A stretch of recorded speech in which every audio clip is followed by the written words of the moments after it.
ఒక్కసారి ఊహించుకోండి, ఒక చిన్న దుకాణంలో ఏ ఐటెం బాగా అమ్ముడవుతుందో ఆర్టిఫిషియల్ ఇంటెలిజెన్స్ కరెక్ట్గా చెప్పేస్తే ఎలా ఉంటుంది?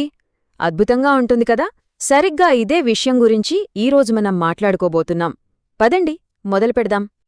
ఓ చిన్న షాపు నడిపేవాళ్లకు ప్రతిరోజూ ఒక గందరగోళమే. వాళ్ల మైండ్లో ఎప్పుడూ ఏవో ప్రశ్నలు తిరుగుతూనే ఉంటాయి. ఇది అచ్చం ఒక గెస్సింగ్ గేమ్ లాంటిది కదూ. ఆ గేమ్లో మనసులో మెదిలే మొదటి ప్రశ్న ఇదే: అసలు ఏది ఎక్కువ సేలవుతోంది? సరే, ఇది ఎక్కువ అమ్ముడవుతోంది అని తెలిసాక వెంటనే మరో టెన్షన్. దేన్ని ఎక్కువ స్టాక్ చెయ్యాలి? తక్కువ తెస్తేమో కస్టమర్లు అడిగి వెళ్ళిపోతారు, ఎక్కువ తెస్తేనో అదంతా నష్టమే. ఇక ఈ ప్రశ్నలన్నింట్లోకి అసలు భయం ఇదే: ఏది అమ్ముడుపోకుండా వేస్ట్ అయిపోతుంది, ఎంత నష్టమొస్తుంది? చూశారుగా, ఈ ప్రశ్నలు, ఈ గెస్ వర్క్ అంతా చివరికి టెన్షన్కే దారితీస్తుంది. సరైన జవాబు దొరకక సరుకు వేస్ట్ అవుతుంది, డబ్బులు పోతాయి, అమ్మని సరుకుతో షాపు నిండిపోతుంది. దీన్నే మనం డెడ్ ఇన్వెంటరీ అంటాం. సరే, ఈ సమస్యల గురించి చాలు. ఇప్పుడు పరిష్కారం వైపు చూద్దాం. ఈ అంచనాల స్థానంలో డేటాతో పనిచేసే ఒక కొత్త పద్ధతి గురించి తెలుసుకుందాం. అయ్యో, టెక్నాలజీ అనగానే కంగారు పడకండి. ఇది చాలా సింపుల్. మన వ్యాపారానికి హెల్ప్ చేసే ఒక ఫ్రెండ్ లాంటిది. దాని పేరే బిలో. మరి ఈ బిల్లో ఎలా పనిచేస్తుందంటారా? చాలా చాలా సింపుల్.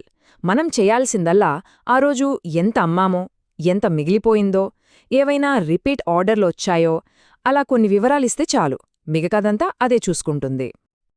ఇది నిజంగా ఎలా పనిచేస్తుందో అర్థం కావాలంటే మనం ఒక టిఫిన్ సెంటర్ కథ వినాలి. అప్పుడు మనకు క్లియర్గా అర్థమవుతుంది. సో, ఈ ఏఐ వాడకముందు ఆ టిఫిన్ సెంటర్లో పరిస్థితి ఎలా ఉండేదంటే, ఒకవైపు ఇడ్లీ పిండి మిగిలిపోయేది, ఇంకోవైపు చేసిన ఉప్మా అంతా వేస్ట్ అయ్యేది. కస్టమర్లొచ్చి పూరీ అడిగితేనేమో అయిపోయిందండి అని చెప్పాల్సొచ్చేది. సరే, దోశ వేద్దామంటే కొన్నిసార్లు పిండే ఉండేది కాదు. మొత్తం మీద ఒకటే కన్ఫ్యూజన్ అన్నమాట.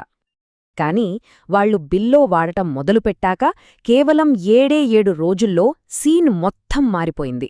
ఆ కన్ఫ్యూజన్లో దాగి ఉన్న కొన్ని ప్యాటర్న్లను అది బయటపెట్టింది. ఎలాగంటే, దోసకి బుధవారం, శుక్రవారం డిమాండ్ చాలా ఎక్కువగా ఉంటుందని చెప్పింది. పూరీ ఏమో శనివారం బాగా అమ్ముడవుతుందట. ఇంకో విషయమేంటంటే, సోమవారం ఉప్మా సేల్స్ చాలా తక్కువని కూడా చెప్పేసింది. సరే, ఈ సమాచారం వల్ల వాళ్లకి డబ్బుల పరంగా ఎంత లాభమొచ్చిందో తెలుసా? ఏఐ రాకముందు ఆ టిఫిన్ సెంటర్లో రోజూ యావరేజ్గా 800 రూపాయల సరుకు వేస్ట్ అయ్యేది. కానీ ఏఐ వాడటం స్టార్ట్ చేశాక నమ్మలేరు, ఆ 800 రూపాయల వేస్టేజ్ కాస్త కేవలం 150 రూపాయలకు పడిపోయింది. అంటే డేటాని కరెక్ట్గా వాడితే ఎంత మార్పొస్తుందో చూడండి. ఇక ఈ కథలో క్లైమాక్స్ ఏంటంటే, ఈ మార్పు వల్ల వాళ్లకు నెలకు అక్షరాల 21,000 రూపాయల అదనపు లాభం వచ్చింది. ఇది చిన్న విషయం కాదు కదా. వాళ్ల వ్యాపారంలో వచ్చిన ఒక పెద్ద మార్పు ఇది. సరే, అసలు ఈ ఏఐ ఇంత కరెక్ట్గా ఎలా చెబుతోంది? ఇందులో ఏమైనా మ్యాజిక్ ఉందా? ఏం లేదు, అంతా సింపుల్ లాజికే. అదేంటంటే, మనం మనుషులుగా ప్రతిరోజూ గమనించలేని చిన్న చిన్న విషయాలను, అంటే ప్యాటర్న్లను ఈ ఏఐ పసిగడుతుంది. అంతే, సింపుల్. ఈ బిల్లో ఎలాంటి ప్యాటర్న్లను గమనిస్తుందంటే, ఫలానా ఐటెం ఏ రోజు ఎక్కువ అమ్ముడవుతోంది, ఏ ఐటెం కోసం కస్టమర్లు మళ్లీ మళ్లీ వస్తున్నారు, ఎండగా ఉంటే సేల్స్ ఎలా ఉన్నాయి, వాన పడితే ఎలా ఉన్నాయి, ఇలాంటి ఎన్నో విషయాలని అది కంటిన్యూస్గా అనలైజ్ చేస్తూనే ఉంటుంది. అంటే ఇక్కడ తేడా చాలా స్పష్టంగా కనిపిస్తోంది కదూ. మనిషి అంచనా అనేది ఒక ఫీలింగ్ మీద ఆధారపడి ఉంటుంది. ఒక్కోసారి తప్పులు జరగొచ్చు. కాని ఏఐ అంచనా అలా కాదు. అది పక్కా డేటా మీద ఆధారపడుతుంది.